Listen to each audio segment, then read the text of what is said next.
faithfully bringing you value and interpreting great books from around the world. Hi, this is Sally with Book Talk. Today, we're diving into Tolkien's The Lord of the Rings trilogy, specifically the third book, The Return of the King. Sally's Book Talk has already covered the first part, The Fellowship of the Ring, and the second part, The Two Towers. Let's quickly recap the story so far. In Middle-earth, the evil Sauron tricked the elves into forging 19 rings of power. Then, secretly in the fires of Mount Doom in Mordor, he made the one ring to control them all and tried to rule the world. Later, the elves and humans teamed up to defeat Sauron and take the ring, but Sauron's spirit secretly reformed and rebuilt the Dark Tower of Barad-dûr. The Dark Tower allied with the traitorous White Wizard Saruman to gear up for war. Meanwhile, the Fellowship of the Ring, made up of humans, elves, wizards, and dwarves, faced constant troubles. The Grey Wizard Gandalf fell into an abyss battling a Balrog, but later returned as the White Wizard. Boromir of Gondor got corrupted by the ring. He later died fighting orcs. The hobbits Merry and Pippin were captured by orcs, while Frodo and Sam left the group to head for Mordor. Now, the remaining Fellowship members, Aragorn, Gondor's heir, Legolas the elf, and Gimli the dwarf, joined forces with Rohan, Gondor's horse lord ally, and Gandalf to fight Saruman's army from Isengard. They later won against huge odds at Helm's Deep. Meanwhile, Frodo and Sam, on their way to Mordor, tamed Gollum, who was twisted by the ring, to guide them. While passing through Minas Morgul, they found Sauron had sent Mordor's army, led by the Witch King, starting the War of the Ring. Then, Frodo got stabbed by the giant spider Shelob and passed out. What? Sam, heartbroken, thought Frodo was dead and took the ring to finish the mission. But orcs captured the unconscious Frodo and took him to Sauron's lair. How will Frodo escape? What happens in the Battle of Minas Tirith? Was the ring destroyed in Mount Doom? Now, let's continue with The Lord of the Rings, The Return of the King. Compared to the first two books, the third one highlights heroism returning. Like all myths, The Lord of the Rings creates its own heroes. When The Lord of the Rings was published in the 1950s, modernism and postmodernism dominated art, and people no longer believed in heroic myths. But Tolkien chose to swim against the tide. He firmly believed heroes could save humanity, or rather, that the world needed heroes. So in the third book, heroes return, brave, resilient, sacrificing themselves for justice and honor. The actions of Frodo, Aragorn, Pippin, Gandalf, and others all radiate heroism. They make us believe that, although humans can be tempted and fall, holding firm to faith defeats evil and returns us to God's embrace. First, let's examine the largest battle, the Battle of the Pelennor Fields, also called the Siege of Minas Tirith. In this battle, Gondor's defenders, Rohan's cavalry, and Aragorn, who braved the paths of the dead to summon ghostly warriors, all showed fearless heroism. Minas Tirith, Gondor's capital, had 7 defensive levels, each with separate walls and gates staggered around the hill, forcing attackers into winding paths. Attackers had to conquer level by level. With even one defender left, no army could take it. Truly impregnable. Beyond the gates lay the vast, fertile Pelennor fields. The plains were rich with soil, crisscrossed by paths, dotted with fields and orchards. Encircling Pelennor stood the 30-mile Ramus Ecor Wall. At its northeast corner farthest from the city, a 12-mile gap overlooked flatlands by the Anduin River, where massive fortifications stood. This was guarded by Gondor's captain Faramir, holding Osgiliath's river crossing and bridge. To attack Minas Tirith, Mordor's forces first had to capture this crossing, breach Ramus Ecor, and seize Pelennor. Though Minas Tirith was impregnable, defenders were few. Gondor's first reinforcements numbered just 3,000, the strongest contingent from its fiefdoms. Dol Amroth's 700 knights were led by Prince Imrahil, kinsman of Steward Denethor. Denethor lit the beacons and sent messengers with a black feathered arrow tipped scarlet.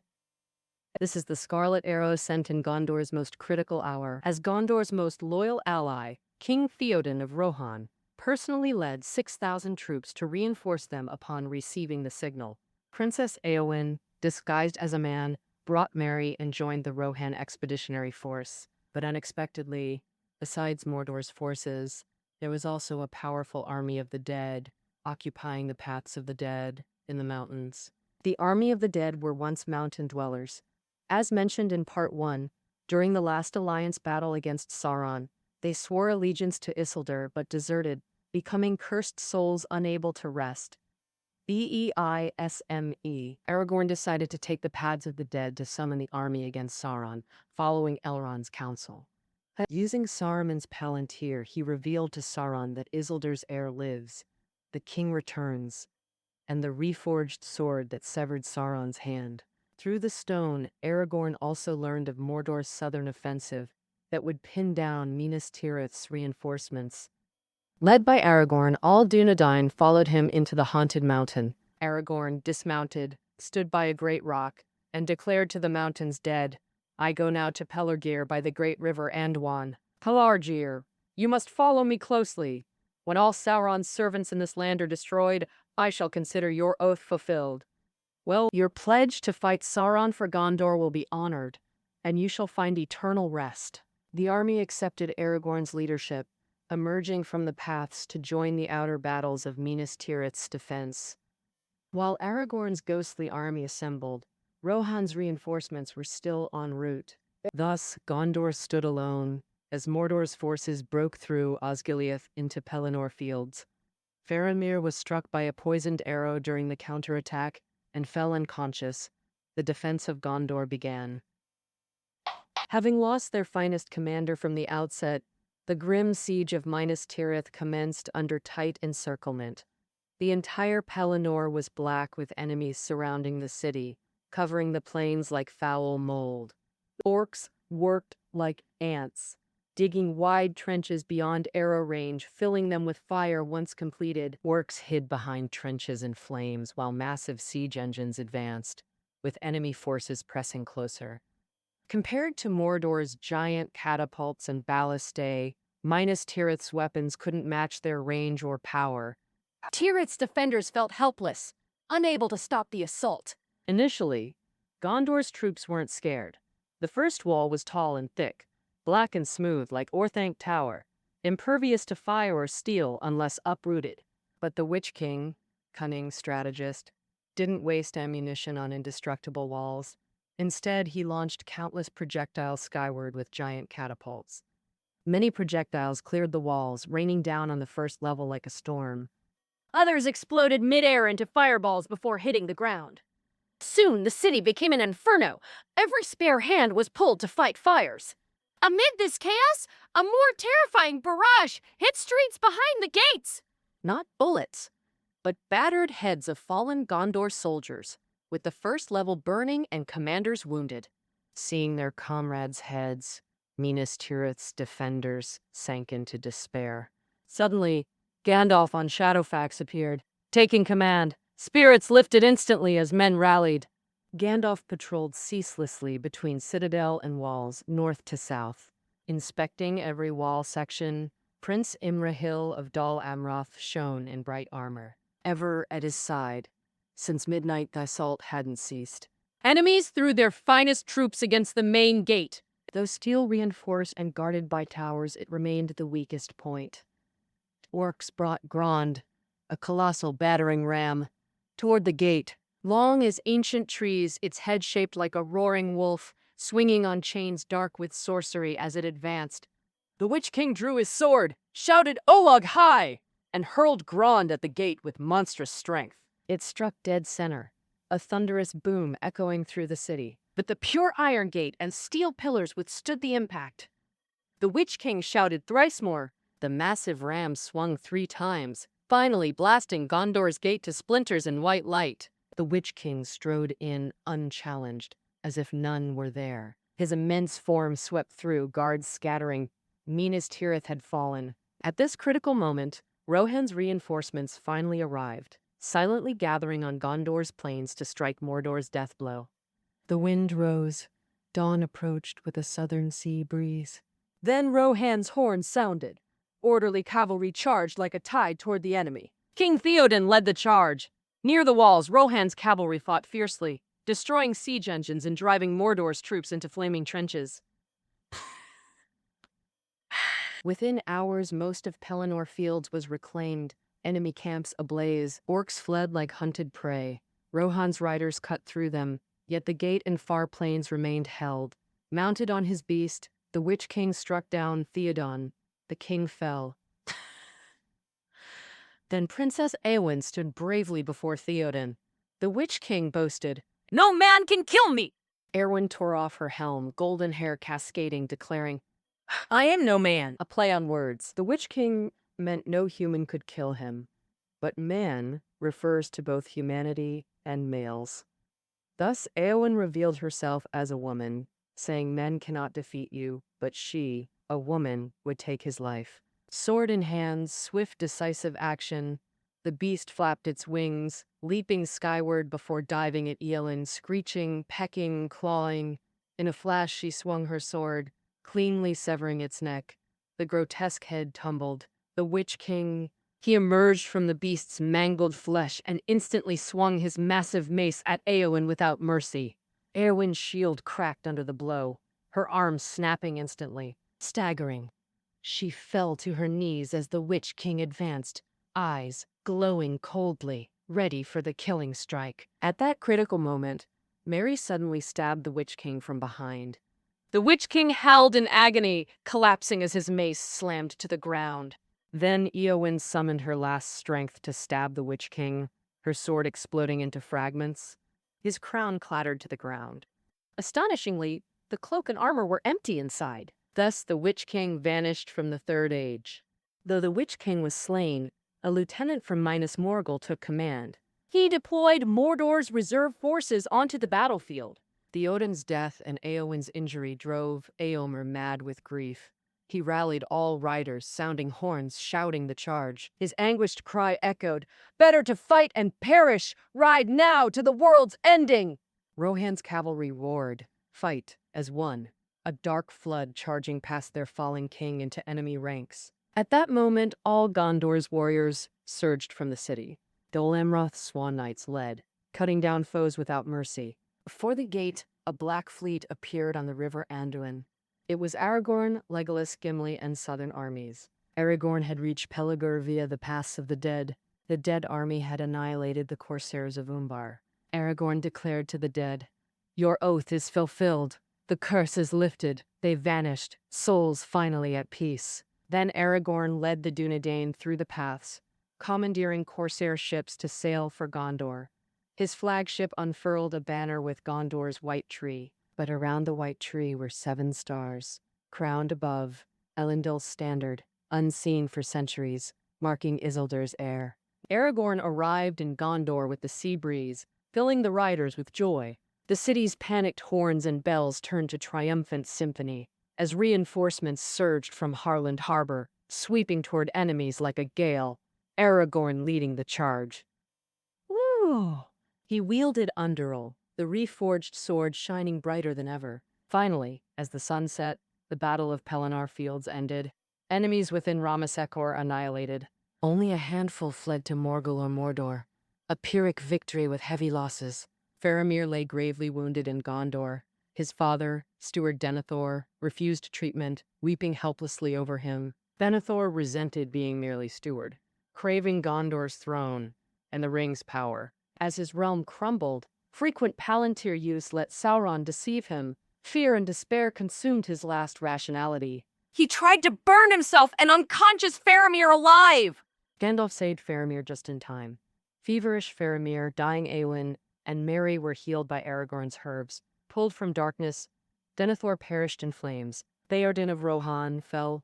Both realms lost leaders that day. They urged Aragorn to claim Gondor's throne, but he refused. Gandalf led the council. Emor became Rohan's king. The fallen were mourned, but the living fought on.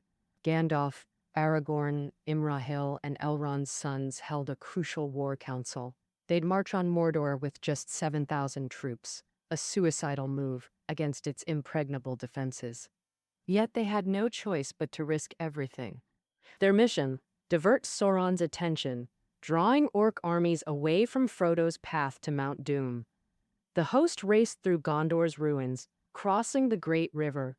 After 6 days from Minas Tirith, they reached mankind's edge and entered Cirith Ungol. Cirith Ungol is a cursed pass and the entrance to Mordor.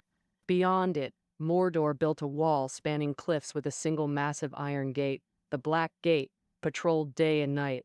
Countless tunnels and caves were dug into the surrounding hills.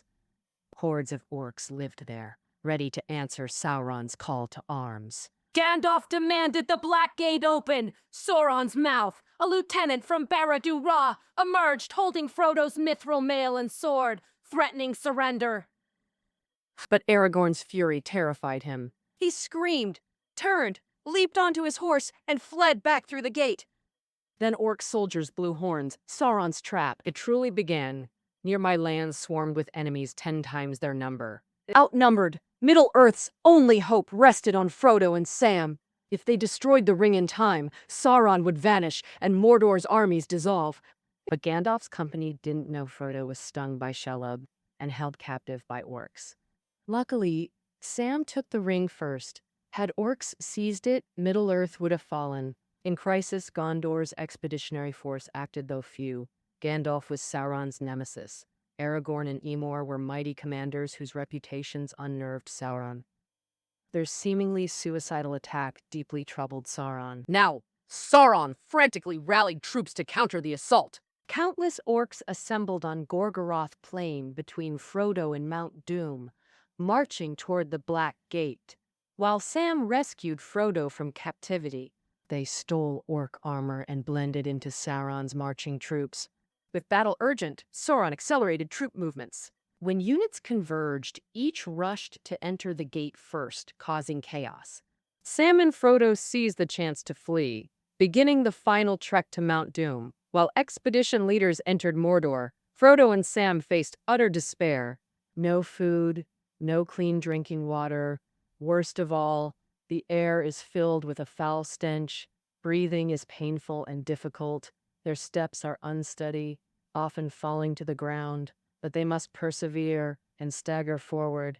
Frodo must also endure the torment the ring inflicts on his body and mind. His left hand often unconsciously lifts up, as if to block attacks or evade, searching for Sauron's gaze, or even occasionally wanting to put on the ring. When true darkness fell, the two finally arrived at the foot of Mount Doom. Sam shouted, "Come on, Mr. Frodo." He lifted the exhausted Frodo and loyally declared, "I can't carry the ring for you, but I can carry you and it together." Sam says, "I'll carry you." Because the Gondor expeditionary force had reached the Black Gate, Sauron's attention was focused on Gandalf and others, giving Frodo and Sam an opportunity. But unexpectedly, Gollum, who was lying in ambush, attacked. Frodo tried to grab the chain of the ring, but fought back, threw Gollum aside, trembling, stood up and walked into Mount Doom. Sam, holding the light of Arendelle, saw Frodo's lonely figure at the edge of the chasm, taut bow, ray, at the edge of the chasm. But at this final moment, Frodo suddenly convulsed and said to Sam in a clear, firm voice, "I do not want to destroy it. The ring is mine." Suddenly, he put the ring on his finger and vanished from Sam's sight. At that moment, Sauron sensed the presence of the ring. His gaze pierced through all shadows, crossed the plains, and came to the gate he had forged. In an instant, he realized he had been tricked. The ring bearer had come to Mount Doom, and the ring he had long sought was about to be destroyed. His fury erupted suddenly, but fear, like deadly black smoke, suffocated him. Because he knew that now his existence hung by a thread, and his evil realm could crumble in an instant. His will withdrew from all strategies, traps, battlefields, and commanders. The entire realm of Mordor was shaken. His slaves panicked and feared. Troops halted. Commanders lost their drive. Only despair surrounded them, for they were forgotten by the Dark Lord. Sauron turned all his power towards Mount Doom. At this moment, Sam, who was knocked down by Gollum at Mount Doom, struggled to stand up, but saw something strange. And a terrifying sight. Gollum stood at the edge of the abyss, wrestling with an invisible Frodo. Perhaps because Gollum had long possessed the ring, he could actually see the invisible Frodo. Suddenly, he opened his mouth, his white teeth flashed, then shook violently. Frodo screamed in pain and immediately appeared visible, kneeling at the edge of the abyss. It turned out that the insane Gollum had bitten off Frodo's finger with the ring, and Gollum seemed to have gone mad, holding the ring high at the edge of the abyss, wildly dancing with it, still attached to a bloody finger. The ring emitted a blinding light, as if it were forged from pure flame. Gollum shouted, "My precious!" As he admired the trophy in his hand with all his heart, he didn't notice stepping into thin air, screaming as he fell into the scorching magma. Ah! As the ring melted in the volcanic flames, the entire mountain shook continuously. Sam ran to the injured Frodo, helped him rush out, and looked back to see the land, Mordor's, towers, and fortresses. The steel and carefully crafted black gate, everything vanished. The Nazgul shot into the sky like swords, tearing through clouds and smoke, then gradually melted away, disappearing into the air. Frodo was also completely free from the ring's corruption, calling out to Sam in a calm voice. Finally, everything was over. Before the Black Gate, Gondor's generals were wildly cheering. Gandalf shouted, "Sauron's realm is destroyed! The ring-bearer has fulfilled his mission!" Gandalf handed over all command duties to Aragorn and others, while he summoned the Great Eagles. The Great Eagles flew toward the erupting volcano and successfully rescued Frodo and Sam from the fire. The war was over. A new life was about to begin. In Minas Tirith, the recovered Faramir inherited his father's position as steward of Gondor, presided over Aragorn's coronation, and Gandalf placed Gondor's ancient crown on Aragorn's head. On the eve of the summer solstice, Aragorn and Arwen married in Minas Tirith, and all residents of Rivendell came to their grand wedding. As an elf, Arwen gave up her chance for immortality for love. After the wedding, everyone together escorted the riders. King Theoden's body was escorted to Rohan, and there, Faramir married the Princess of Rohan. Elwyn and Frodo had just returned to the Shire from Rivendell, defeating Saruman and Wormtongue, who fled Isengard to cause trouble. In March 3021, this marked the final year of the Third Age. 3 years prior, in October, Frodo was stabbed by the Witch King on Weathertop. The Morgul wound's pain became unbearable. Now Frodo and Bilbo departed together with Elrond, bearer of Vilya, Galadriel, and Gandalf, bearer of Narnia.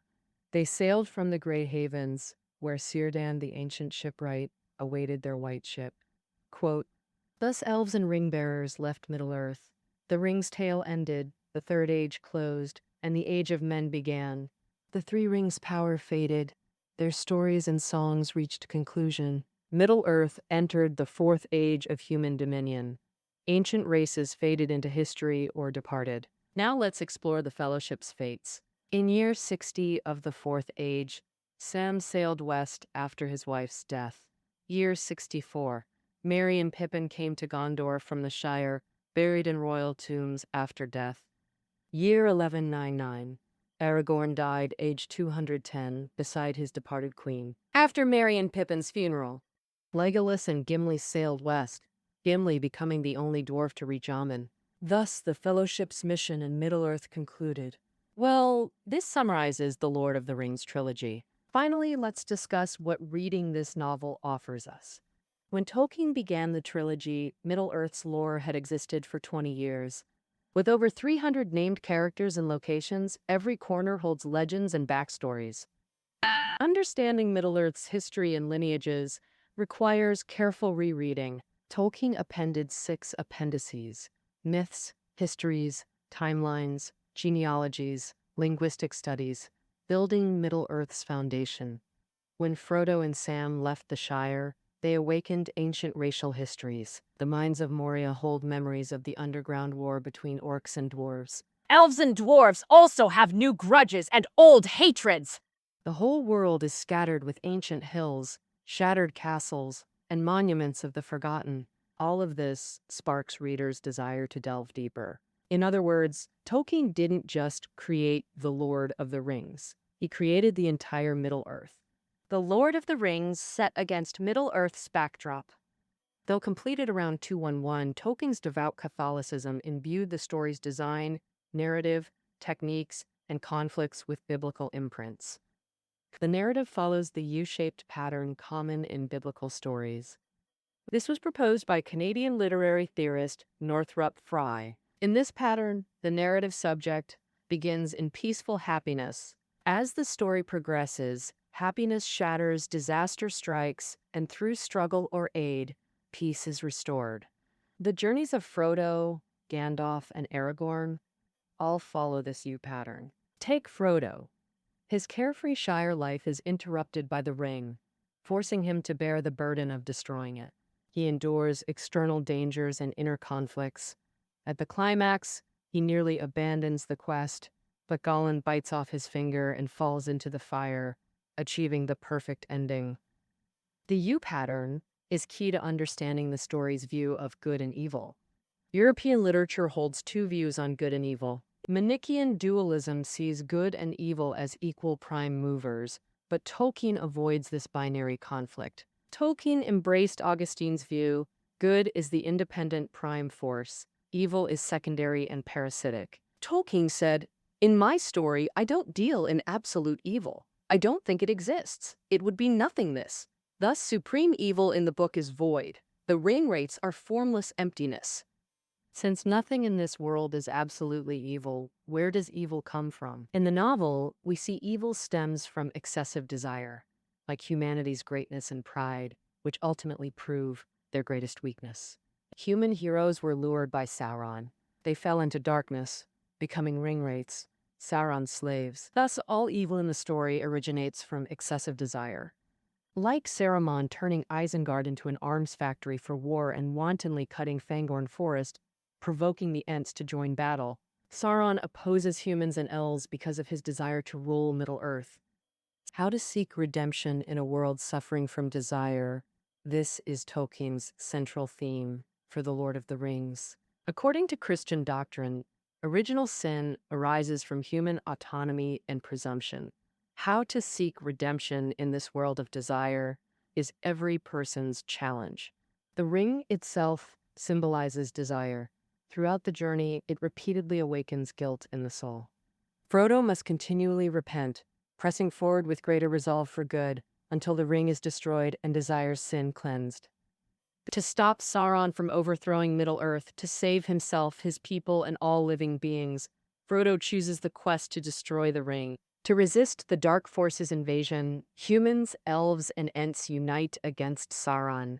Though costly with painful sacrifices, these redemptive acts are worth it for Middle-earth's freedom. In Tolkien's Middle-earth, redemption overcomes not just fleeting human desires, but also evil's power and will. These redemptive acts often rely on objects.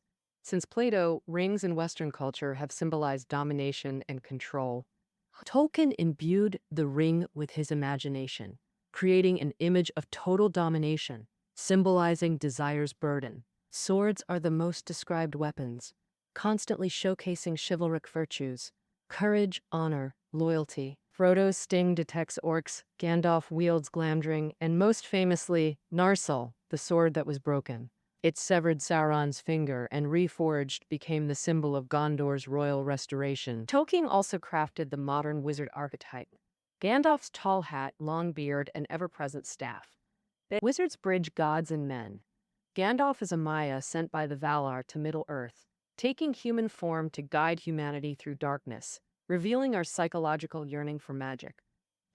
In humanity's journey, Gandalf serves not just as Frodo's guide, but as a spiritual mentor. For instance, regarding Gollum, Frodo heeded Gandalf's advice and spared his life. Ultimately, Gollum even guided them through Mordor. And at Mount Doom, when Gollum wrestled for the ring and fell into the lava, he indirectly saved Frodo, who'd lost his will. Truly, The Lord of the Rings embodies a creative spirit, using finite language to build an infinite Middle-earth, becoming fantasy literature's gold standard. As critics note, no major fantasy since Tolkien escaped its influence. Harry Potter and A Song of Ice and Fire bear its imprint, proving the ring's timeless, global appeal. Oh, well said, make the ring. Well, that concludes our journey through Tolkien's The Return of the King. Find reading notes below the audio. Until next time.